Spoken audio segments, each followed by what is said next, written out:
Pettersen lives the life most of us can only dream about. Every day of the year she travels to some of the most picturesque and scenic beaches in the world to ride some of the wildest waves Mother Nature has to offer.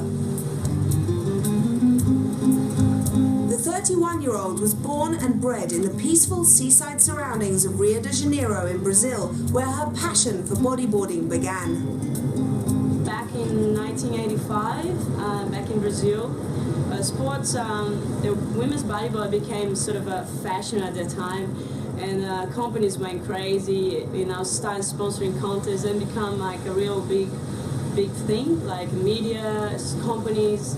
So that's how I started back in 85 through a friend, seeing girls on the beach, and then I got my board for a birthday, and then since then, I just got more and more involved. The Brazilian bodyboarder started to compete in competitions soon after riding her first wave. And at only 18 years of age, she attended the Amateur World Championships in Hawaii, where she claimed first prize in her age division and second place in the all-ages final. In 1990, Stephanie won the Brazilian Championships and the Pipeline Contest, which helped her claim the title of World Pro Champion for the year. To date, she has been World Champion 3 times and Pipeline World Champion 5. To maintain her #1 ranking, Stephanie spent most of this time travelling the world to attend competitions.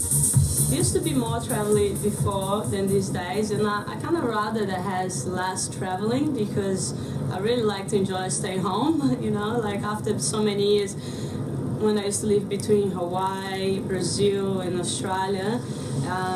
And these days it's just sort of 5 events. So between I go to Japan, I go to Portugal, I go to Brazil, I go to Hawaii, sometimes Reunion Island. So it's plenty trips right there. Between the other trips, sometimes I try to organize just for promotions, for surf trips.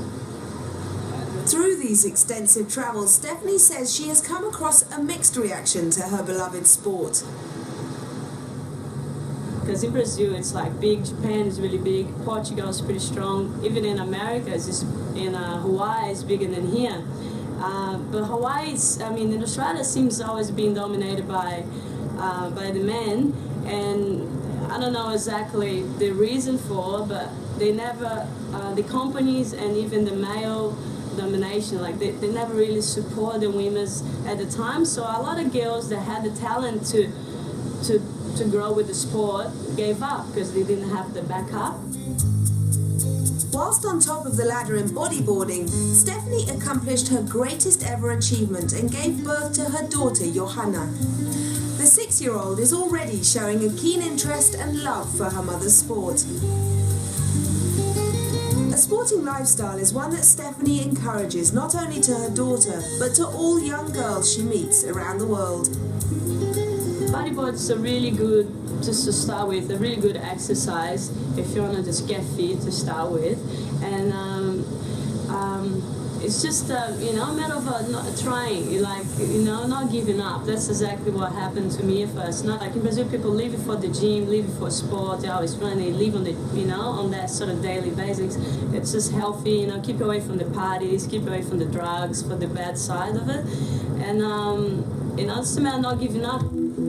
Giving up is not in Stephanie's vocabulary.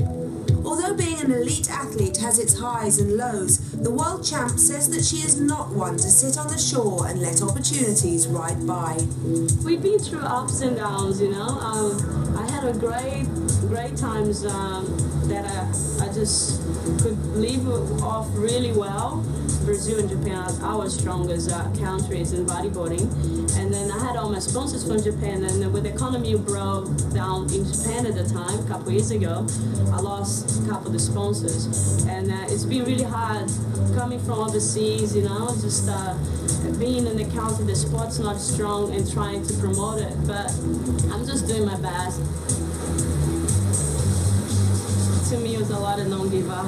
Because I went through heaps of stage that I felt like, okay, this is it, I'm gonna have to go off and do something else. But just kept there, pressing the button, and training and came out, I am where I am, and I'm working. So you know, I can see that once I stop bodyboarding, you know, and I can see that it's like I'm stopped bodyboarding. That doesn't mean the sport's gonna stop. You know, that's gonna stop on me and the girls that are doing right now. But there's a future ahead.